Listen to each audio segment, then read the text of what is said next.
berdamai satu dengan yang lain.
Mari kita bersatu di dalam doa, kita mohon Roh Kudus untuk menaungi dan menerangi kita. Ya Tuhan, tambahkanlah kasih kami sehingga kami boleh semakin mendekat, mengenal dan memuji Engkau di dalam kehidupan kami. Ketika kami menjalani kehidupan rumah tangga, pekerjaan atau pergaulan di masyarakat, kami sungguh rindu memancarkan kasih-Mu. Namun Tuhan, kami membutuhkan hikmat. Kami membutuhkan arahan, kami membutuhkan panduan. Oleh karena itu ya Tuhan, saat ini kami mau membaca dan merenungkan firman Tuhan. Ya Tuhan, jika firman yang akan kami baca ini menegur kami, lembutkanlah kami untuk berubah ya Tuhan. Apabila firman ini sudah pernah kami ketahui dan kami sudah aminkan, maka berikan kami kekuatan untuk terus menjalaninya dengan kesetiaan. Namun jika firman yang akan kami dengar sama sekali baru, belum pernah kami dengarkan, berikanlah kami hati seorang murid yang mau mempertimbangkan, yang mau menerima dan merenungkannya. Bersabdalah kepada kami ya Tuhan, kami siap untuk mendengarkan. Dalam nama Kristus kami berdoa. Amin. Bacaan pertama diambil dari Kisah Para Rasul 2 ayat 14, dilanjut ayat 22 sampai 32. Kisah Para Rasul 2 ayat 14, dilanjut ayat 22 sampai 32. Lalu Petrus bangkit berdiri dengan ke-11 rasul itu, dan dengan suara nyaring ia berkata kepada mereka, "Hai orang-orang Yahudi dan semua orang yang tinggal di Yerusalem, perhatikanlah perkataanku ini dan ketahuilah. Hai orang-orang Israel, dengarkanlah perkataan ini. Yesus dari Nazaret adalah orang yang telah ditentukan Allah dan dinyatakan kepadamu dengan kekuatan-kekuatan, mujizat-mujizat dan tanda-tanda ajaib yang dilakukan oleh Allah dengan perantara Dia di tengah-tengah kamu, seperti yang kamu ketahui. Dia yang diserahkan Allah menurut maksud dan rencananya telah kamu salibkan dan kamu bunuh melalui tangan bangsa-bangsa durhaka. Namun Allah membangkitkan dia setelah melepaskan dia dari sengsara maut, karena tidak mungkin ia tetap berada dalam kuasa maut itu. Sebab Daud berkata tentang dia, "Aku memandang Tuhan senantiasa di hadapanku, Ia berada di sebelah kananku sehingga aku tidak goyah. Sebab itu, hatiku bersukacita dan lidahku bersorak-sorai. Bahkan tubuhku akan tinggal dalam pengharapan. Sebab Engkau tidak meninggalkan aku dalam dunia orang mati dan tidak membiarkan orang kudus-Mu mengalami kebinasaan. Engkau memberitahukan kepadaku jalan kehidupan. Engkau akan melimpahiku dengan sukacita di hadapan-Mu. Saudara-saudara, aku dapat berkata-kata dengan terus terang kepadamu tentang Daud, bapa leluhur kita. Ia telah mati dan dikubur, dan kuburannya masih ada pada kita sampai hari ini. Namun, ia adalah seorang nabi dan ia tahu bahwa Allah telah berjanji kepadanya dengan bersumpah bahwa ia akan mendudukan seorang dari keturunan Daud sendiri di atas tahtanya. Karena itu ia telah melihat ke depan dan telah berbicara tentang kebangkitan Mesias ketika ia mengatakan bahwa dia ditinggalkan di dalam dunia orang mati dan bahwa tubuhnya tidak mengalami kebinasaan. Yesus inilah yang dibangkitkan Allah dan tentang hal itu kami semua adalah saksi. Demikianlah sabda Tuhan. Mari kita menanggapi firman Tuhan dengan bacaan yang pertama dengan nyanyian Mazmur 16.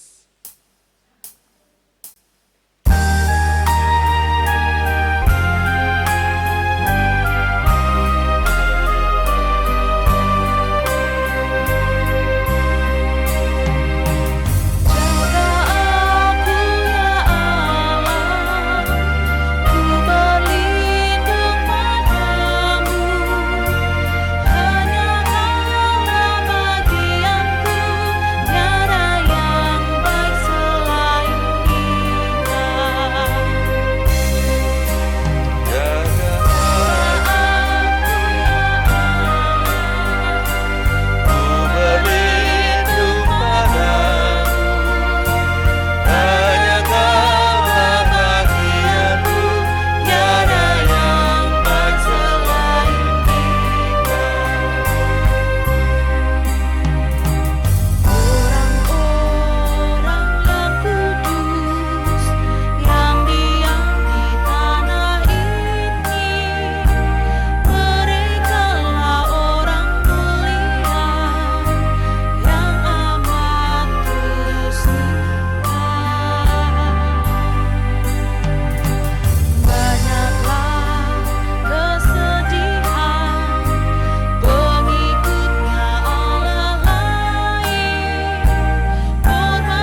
Bacaan kedua diambil dari 1 Petrus 1 ayat yang ke-3 sampai ke-9. 1 Petrus 1 ayat yang ke-3 sampai ke-9.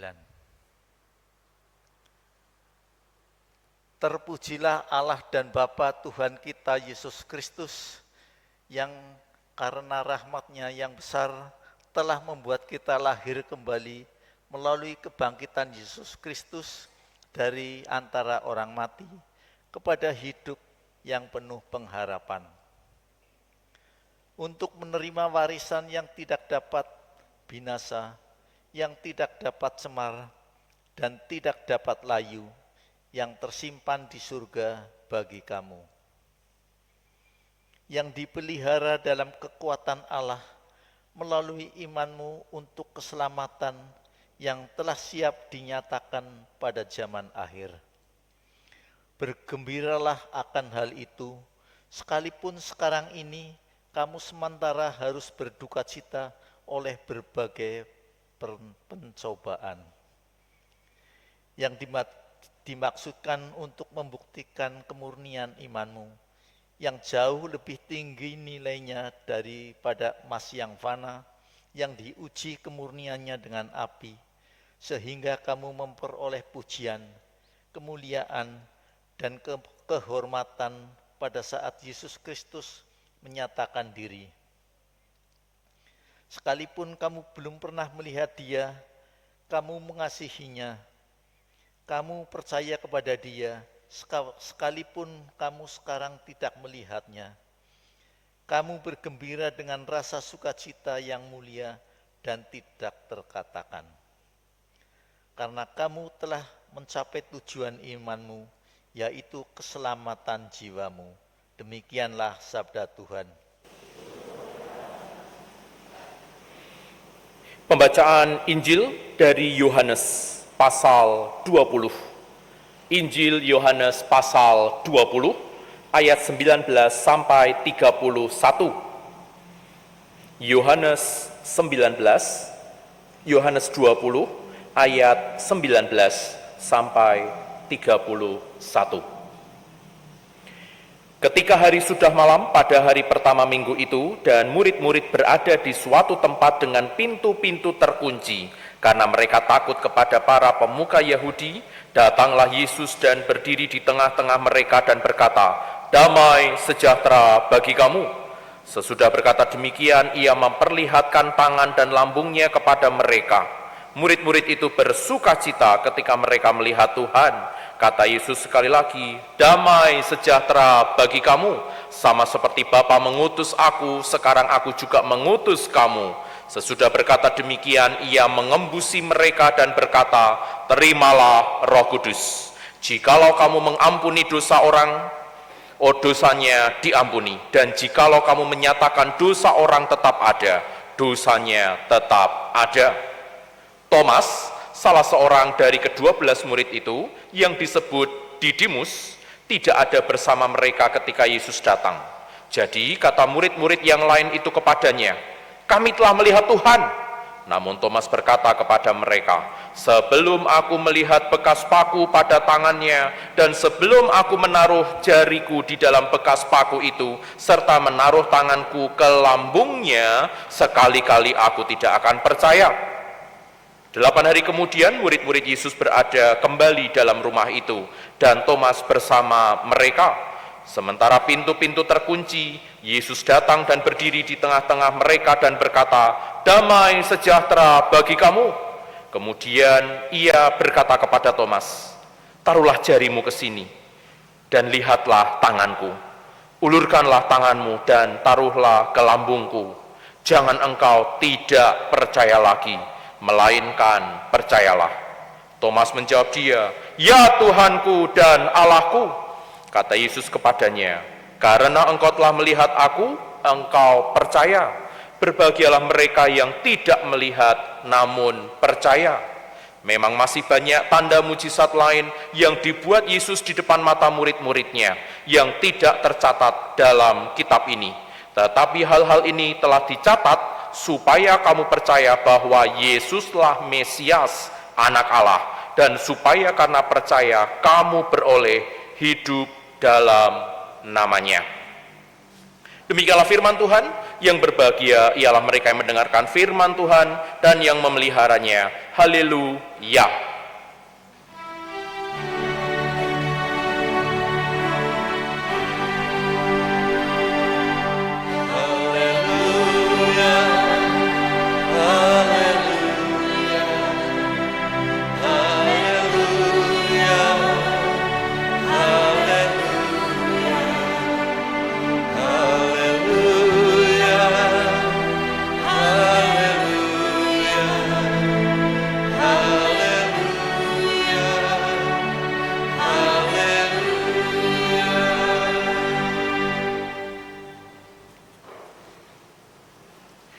Jemaat yang terkasih, tema kita bicara tentang saksi. Dan saksi itu adalah istilah yang biasa dipakai di pengadilan. Nah, kalau Bapak Ibu, saudara-saudari mengikuti berita tentang sidang Pak Menteri, ex-menteri, Menteri Mendikbudristek, nah itu ya Bapak Ibu ya, maka kita mungkin akan melihat ketika Pak NM, saya tidak sebut nama ya Bapak Ibu ya, bahaya nanti kalau keluar nanti malah keliru. Ketika Pak NM itu jadi saksi, apa yang dia sampaikan, informasi, pernyataan, keterangan, jawaban yang ia berikan itu sangat mumpuni Bapak Ibu. Memperlihatkan bahwa dia itu mengetahui seluk-beluk teknologi dan juga birokrasi Bapak Ibu. Nah, saya bukan pro dia atau anti dia Bapak Ibu, tetapi saya ingin mengatakan bahwa inilah yang disebut saksi Bapak Ibu. Karena memang seorang saksi itu adalah seorang yang melihat sendiri atau mendengar sendiri atau memang memahami sebuah peristiwa sehingga dia dipercaya untuk memberikan keterangan. Itu definisi saksi Bapak Ibu. Lah, kalau kita berangkat dari pemahaman ini, saksi Kristus yang mengubahkan, maka pertanyaannya kan, lah kita ini melihat Kristus yonda, kita mendengar Kristus ya sudah ribuan tahun, apalagi memahami Kristus gitu ya Bapak Ibu ya ndak mudah Bapak Ibu. Apalagi mungkin sebagian besar kita tidak pernah baca buku teologi. Yang baca buku teologi mungkin cuma pendeta-pendeta atau penatua atau sebagian kecil kita Bapak Ibu. Lah kalau nggak paham teologi, apakah kita nggak bisa jadi saksi? Nah kalau nggak bisa jadi saksi, khotbahnya rampung Bapak Ibu, 5 menit selesai Bapak Ibu gitu ya. Tetapi Kristus mengatakan bahwa dia mengutus murid-muridnya, dia mengutus kita Bapak Ibu di zaman sekarang untuk menjadi saksi. Nah oleh karena itu, mari kita lihat di dalam teks Injil terkhusus Bapak Ibu, bagaimana menghayati saksi Kristus yang mengubahkan itu loh. Jangan jadikan Pak NM menjadi standar saksi ya Bapak Ibu ya, tapi firman Tuhan ini ngomong apa Bapak Ibu. Oleh karena itu jika Anda masih membuka Alkitab Anda, kita bisa melihat Bapak Ibu yang diubahkan oleh Kristus, para murid-murid itu Bapak Ibu, ternyata ada prosesnya. Kita baca tadi bahwa Yesus memberikan salam damai sejahtera. Salam damai sejahtera itu salam mirip kayak selamat pagi, selamat siang, selamat sore, atau kalau Anda berinteraksi dengan rekan-rekan sahabat lintas iman, Assalamualaikum, atau di bida gereja Shalom, itu salam Bapak Ibu. Salam yang biasa kita ucapkan. Tapi menariknya, Yesus memberikan salam itu 2 kali ya Bapak Ibu ya. 2 kali dia sampaikan kepada para murid.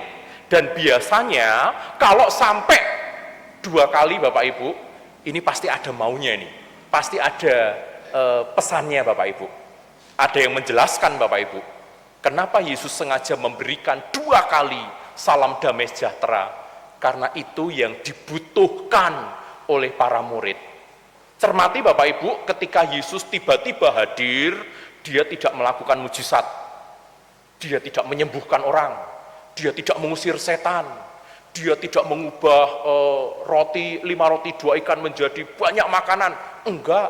Dia juga tidak khotbah panjang lebar, enggak Bapak Ibu. Yang dia berikan adalah salam damai sejahtera. Karena memang itulah yang dibutuhkan oleh para murid Bapak Ibu. Apalagi kalau kita lihat lanjutannya, dia mengatakan, dia mengembusi para murid, dan terimalah Roh Kudus. Itu ya Bapak Ibu ya. Lah Bapak Ibu, bagi kita yang suka membaca Alkitab, kita akan ingat bahwa kata mengembusi itu Bapak Ibu, itu pernah dipakai di Perjanjian Lama. Secara khusus di Kejadian 2 ayat 7 Bapak Ibu. Kata mengembusi yang sama, mengembuskan kalau di Kejadian, itu adalah saat Allah mengembuskan nafas kepada debu yang kemudian menjadi manusia Bapak Ibu. Manusia yang sebelumnya mati dikasih hembusan nafas menjadi hidup Bapak Ibu. Kalau Yesus mengembusi para muridnya Bapak Ibu, maka ada yang menjelaskan, Yesus sengaja. Yesus mengacu kepada peristiwa penciptaan itu, Yesus mengulang peristiwa penciptaan itu untuk kembali memberikan kehidupan. Loh, lah murid-muridnya kan tidak mati. Iya, mereka memang tidak mati, tetapi mereka ketakutan. Mereka ketakutan terhadap pemuka agama, bisa juga mereka ketakutan karena masa lalu Bapak Ibu. Mereka murid Kristus, ikut Yesus 3 tahun, giliran Yesusnya mau disalib, mereka menyangkali. Ada yang menyangkali, ada yang mengkhianati, ada yang melarikan diri Bapak Ibu. Bayangkan perasaan mereka ketika mereka mengingat apa yang terjadi itu. Bisa juga mereka takut nanti di masa mendatang apa yang akan terjadi. Kalau gurunya yang selama ini menolong, memimpin mereka sekarang tidak ada, apa yang harus mereka lakukan? Itulah ketakutan para murid Bapak Ibu. Dan yang dibutuhkan oleh orang-orang yang takut itu Bapak Ibu adalah damai sejahtera. Adalah kesempatan kedua, adalah kehidupan kembali Bapak Ibu. Jadi kalau kita mau bicara tentang saksi Kristus yang mengubahkan, maka sekali lagi jangan langsung, wah aku ndak kayak teolog itu, aku ndak kayak pendeta yang luar biasa, atau aku ndak seperti kayak menteri itu gitu ya Bapak Ibu ya. Tetapi mari kita cek Bapak Ibu, apakah kita menjadi orang yang menerima damai sejahtera dari Kristus, dan kita adalah orang yang menerima kesempatan kedua, kehidupan itu lagi Bapak Ibu. Saksi yang mengubahkan adalah mereka yang menerima damai dan menerima kesempatan itu Bapak Ibu. Itu yang pertama. Yang kedua Bapak Ibu, ketika Yesus menyampaikan salam, Yesus memperlihatkan tangan dan lambungnya Bapak Ibu. Dia memperlihatkan itu kepada para murid, dan nanti ketika Thomas tidak percaya, dan ketika Thomas melihat Yesus, yang Yesus lakukan, Thomas silahkan kalau mau ngecek tangan dan lambung, itu ya Bapak Ibu ya. Lah Bapak Ibu, mengapa Yesus menunjukkan tangan dan lambungnya Bapak Ibu? Umumnya kita memaknai Bapak Ibu, yaitu untuk membuktikan yang datang itu ya Yesus. Yesus yang kemarin disalib, Yesus yang kemarin dipaku, Yesus yang itu. Karena memang di sana Bapak Ibu, nama Yesus itu nama pasaran Bapak Ibu. Kalau kita ingat peristiwa salib Bapak Ibu, di sana setidaknya ada 2 Yesus. Ada Yesus Barabas dan ada Yesus dari Nazaret Bapak Ibu. Yang disalib yang mana? Yesus dari Nazaret. Buktinya apa? Tangannya ini loh. Lah gitu ya Bapak Ibu ya. Karena ada luka salib itu membuktikan bahwa itulah Yesus yang kemarin disalib, yang kemarin mati, dan sekarang muncul di depan para murid. Nah, itu yang selama ini kita pahami. Tidak salah Bapak Ibu, memang itu yang kita terima dan ajarkan kok oleh gereja. Tapi ada seorang teolog Bapak Ibu, penafsir yang menjelaskan demikian. Perhatikan bahwa kalau Yesus memperlihatkan luka Bapak Ibu, Kalau dia memperlihatkan luka di tangan dan lambungnya, artinya luka itu masih ada. Benar ya Bapak Ibu ya? Kalau itu diperlihatkan, ya berarti lukanya masih ada. Tidak mungkin Yesus memperlihatkan, lihatlah tanganku, tapi sudah mulus. Lihatlah lambungku, sudah pulih, sudah tidak ada lukanya. Tidak mungkin Bapak Ibu. Luka itu pasti masih ada sehingga diperlihatkan. Lah, bagian ini yang perlu kita refleksikan Bapak Ibu, perlu kita pikirkan. Karena peristiwa salib Bapak Ibu adalah peristiwa yang memalukan. Salib itu adalah tanda kutuk. Salib itu adalah tanda orang yang dihukum, adalah orang yang kalah, adalah orang yang dianggap kriminal oleh pemerintah Romawi Bapak Ibu. Kalau dalam konteks sekarang mungkin mirip seperti tiang gantungan gitu ya Bapak Ibu ya. Atau kalau di konteks negara-negara lain, salib itu tidak ada bedanya dengan kursi listrik. Atau kalau ada yang penggal kepala, ya seperti itu Bapak Ibu. Salib adalah memalukan, tanda kutuk, tanda hukuman. Tapi cermati, yang dinilai kutukan, yang dinilai memalukan, yang dinilai kekalahan oleh dunia Bapak Ibu, justru menjadi bagian di dalam tubuh kebangkitan Kristus. Justru menjadi bagian di dalam kemuliaan Kristus. Kristus tidak menghilangkan luka itu, Kristus tidak menyembunyikan itu, tetapi justru memperlihatkan, karena itu adalah wujud cintanya Bapak Ibu. Yang diperlihatkan oleh Kristus, oleh dunia sekali lagi mungkin dinilai memalukan, dinilai kutuk, dinilai rendah. Tetapi Kristus mau merangkulnya loh Bapak Ibu. Tidak masalah buat Kristus. Dan tanda itulah yang mengubah para murid dan Thomas Bapak Ibu. Kalau kita terima Bapak Ibu, logika ini ya Bapak Ibu ya, ini mengingatkan kita pada lagu sekolah minggu. Tanda paku di kaki dan tangan, tanda cinta, gitu kan ya Bapak Ibu ya. Tanda luka itu Bapak Ibu adalah tanda cintanya Tuhan sama manusia, sama kita Bapak Ibu. Itu tidak disembunyikan dan itu mengubahkan. Nah, apa relevansinya buat kita sekarang Bapak Ibu? Nah, setiap kita Bapak Ibu terkadang memiliki tanda luka. Mungkin bagi ibu-ibu yang mengandung, melahirkan, kulitnya mungkin berubah. Kalau yang melewati operasi sesar, ada goresan di perut gitu ya ibu-ibu ya. Mungkin ibu-ibu yang kerja keras, momong anak, pagi, siang, petang, malam, kulitnya sudah berkerut karena mikirin anak-anak gitu ya ibu-ibu ya. Itu adalah tanda yang mungkin buat dunia memalukan. Bagi kaum bapak-bapak mungkin juga punya tanda-tanda fisik seperti itu. Kalau dulu mungkin 6 peks perutnya, tapi karena bekerja demi keluarga, kulitnya kasar.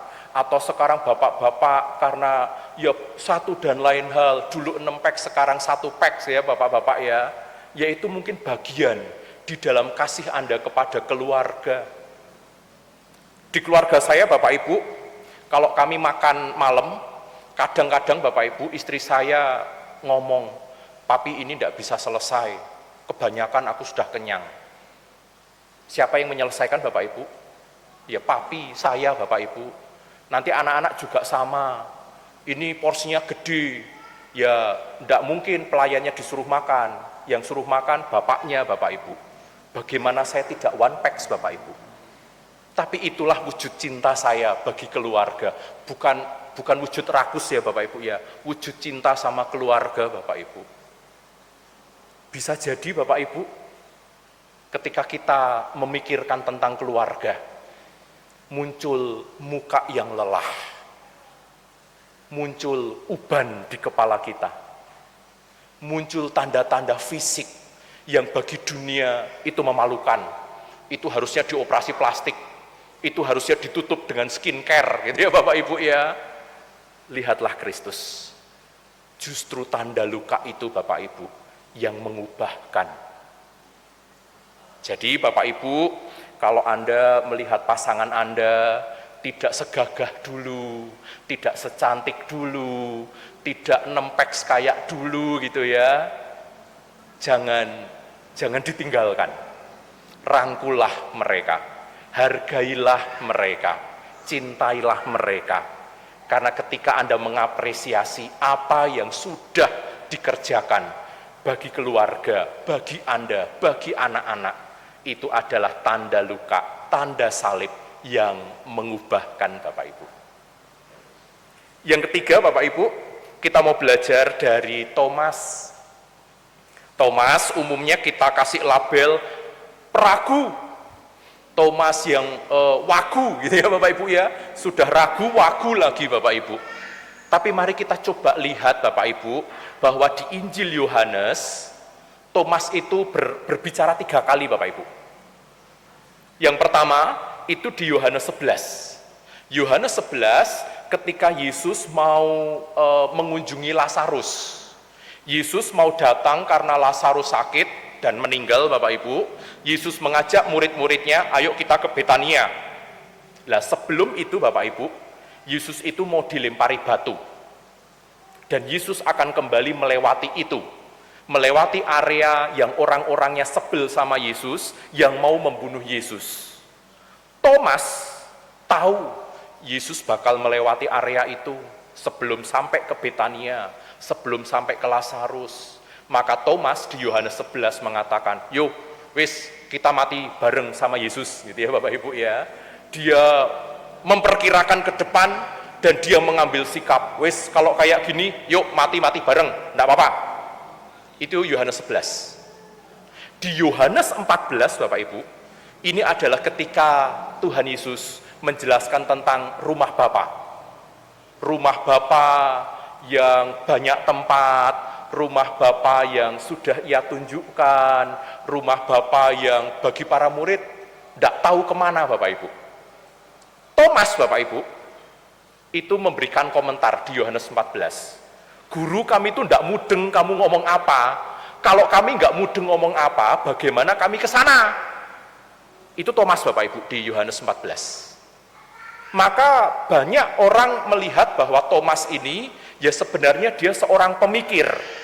Dia orang yang mencoba memprediksi di masa depan kayak apa ya.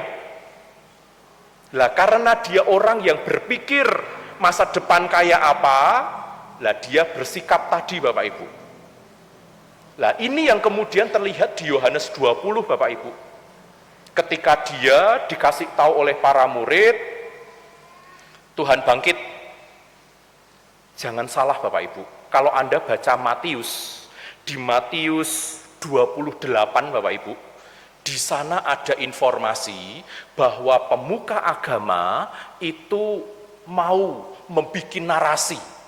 Yesus hilang dari kubur, enggak apa-apa, sampaikan bahwa ada yang mencuri Yesus, murid-muridnya mencuri Yesus, dan berita itu, hoaks itu ya Bapak Ibu ya, tersebar di masyarakat Bapak Ibu. Bisa jadi Thomas dengar berita itu. Lah ketika teman-temannya ngomong, guru sudah bangkit, maka Thomas ya berpikir, loh di luar sana itu beritanya enggak kayak gitu loh. Maka kita bisa memahami mengapa Thomas tidak langsung percaya Bapak Ibu. Karena dia berpikir ke depan, dia tidak mau dikecewakan, dia tidak mau kalau nanti salah berasumsi atau salah bersikap Bapak Ibu. Maka ada yang menerjemahkan bahwa Thomas itu adalah orang yang overthinking Bapak Ibu. Mikirnya kakean gitu ya. Sedemikian dia berpikir ke depan dan menyikapi apa yang dia pikirkan itu, maka ya kebablasan Bapak Ibu. Lah Bapak Ibu, bagi orang yang overthinking seperti ini Bapak Ibu, yang Yesus lakukan tidak menghukumnya. Yang Yesus lakukan kepada orang yang overthinking ini adalah, lihatlah tanganku. Kalau perlu pegang. Kalau perlu periksa Bapak Ibu. Kristus menawarkan dirinya untuk disentuh, untuk dikenali oleh Thomas, sebelum kemudian dia, ya Allahku, ya Tuhanku. Itu ya Bapak Ibu ya.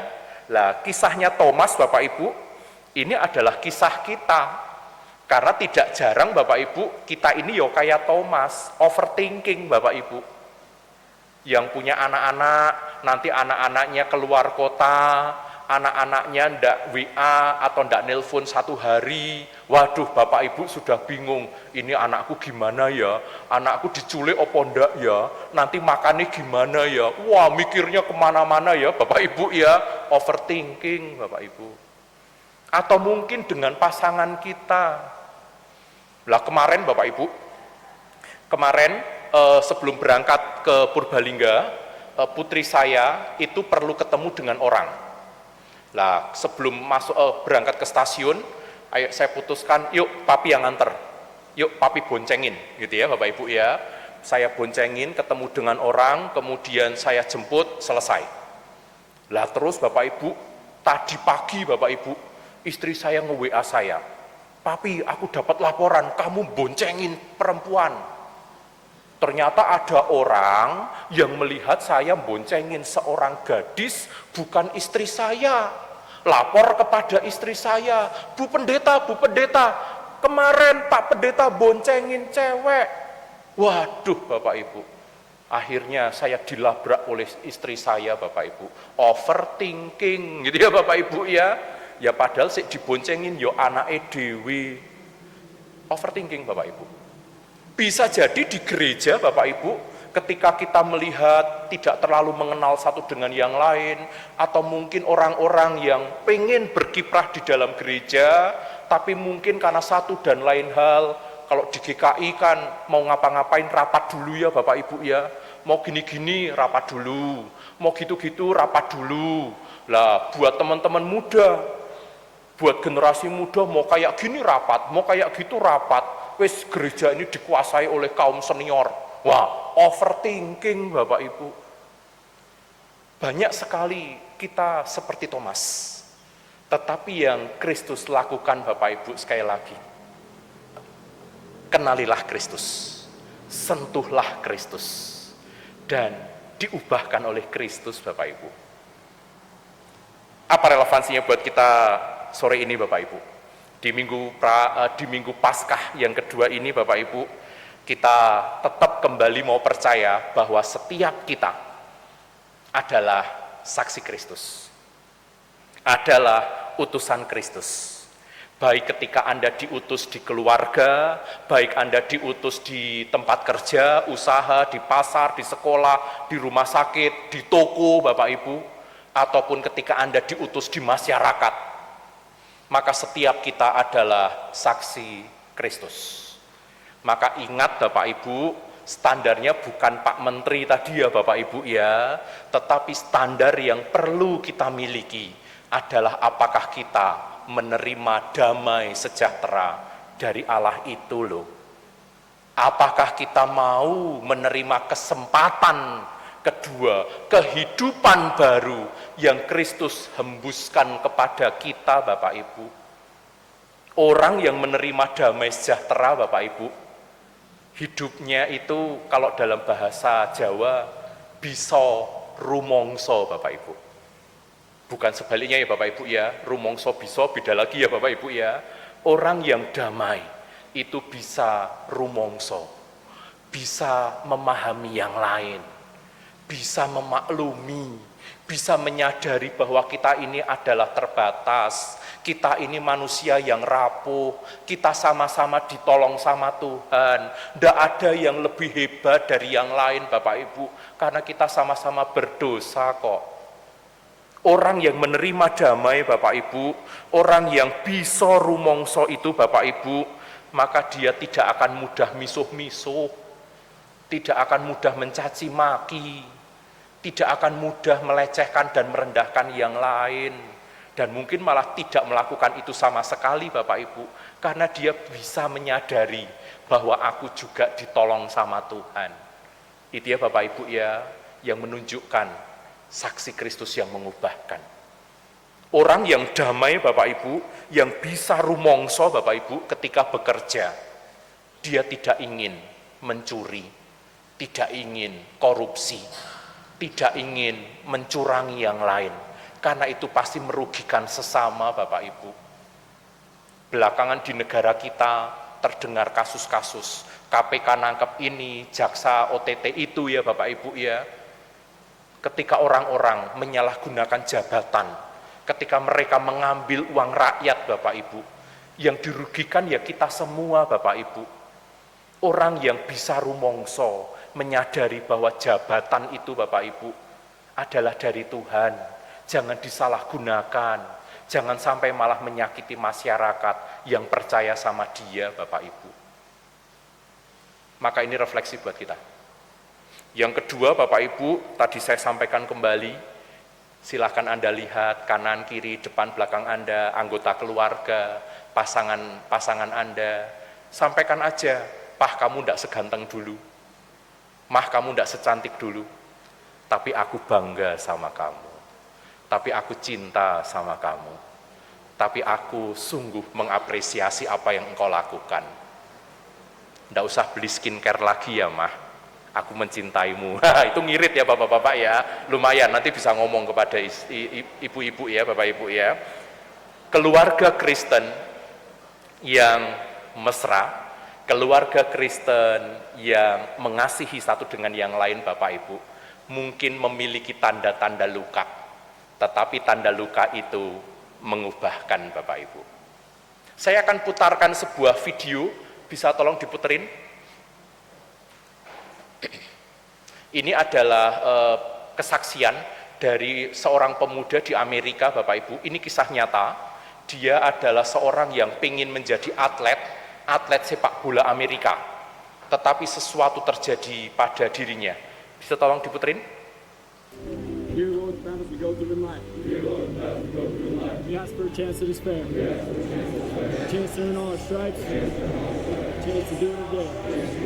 If we should win, let it be by the code. With our faith and honor held high. With our faith and honor held high. Namanya Chris Connor. Dalam sebuah pertandingan Bapak Ibu, dia cedera dan sarafnya kena.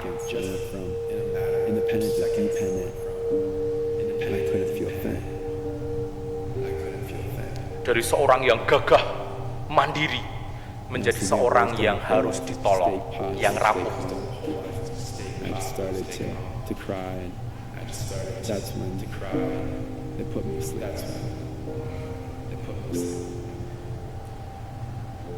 Dan dokter mengatakan kesempatannya cuma 3% Bapak Ibu. Kemungkinan sembuhnya cuma 3%. I'm gonna do what I can to be it. I had to relearn how to move different parts of my body with what was connected. To be upright, to be standing, was like a sense of freedom.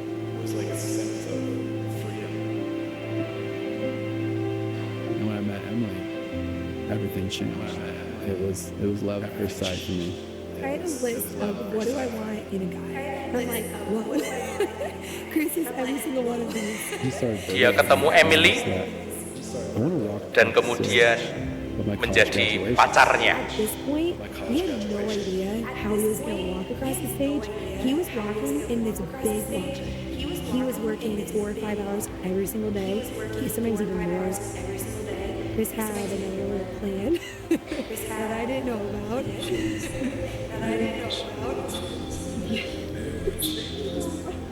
Chris melamar Emily. The person that was going to walk me across the stage would be my fiance Emily. I went to that graduation morning. I busted myself for years. If I trip and fall, so be it. Christopher Norton. Dan ini ketika dia wisuda, Chris wisuda Bapak Ibu.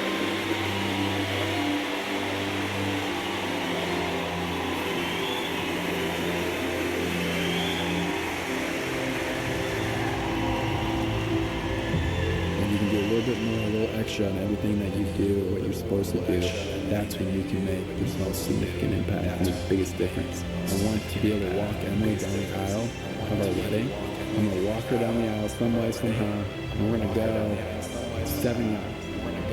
And I want to walk with her side by side. Dan mereka menikah I'm looking tetap forward pakai to kursi roda. Tetap harus dibopong, dipapah ya Bapak Ibu ya. Ya, terima kasih. Chris tidak sembuh Bapak Ibu. Dia tetap tidak bisa jadi atlet. Sampai sekarang kalau Anda cek di Google Bapak Ibu, dia tetap cacat Bapak Ibu.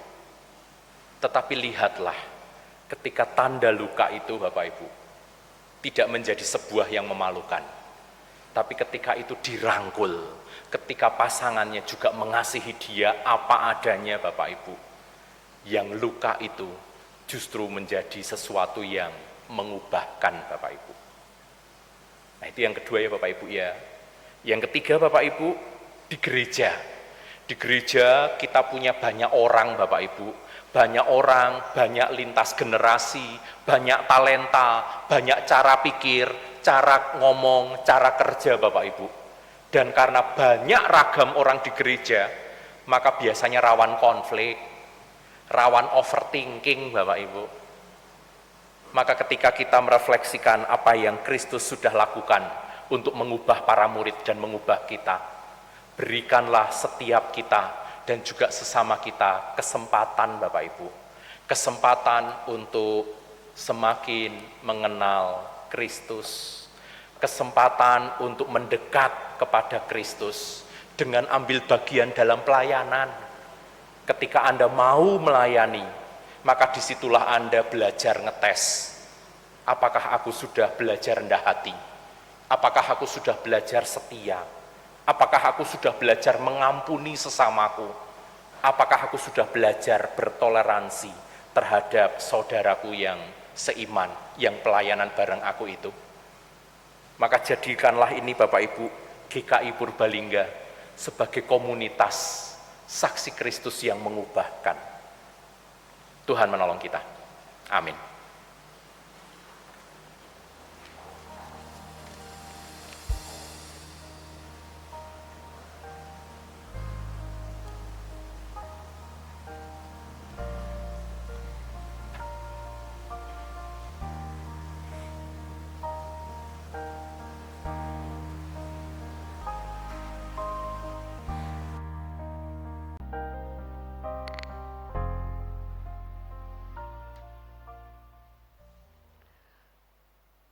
Marilah bersama dengan umat Allah di segala tempat dan sepanjang masa kita mengingat janji baptisan dengan mengikrarkan pengakuan iman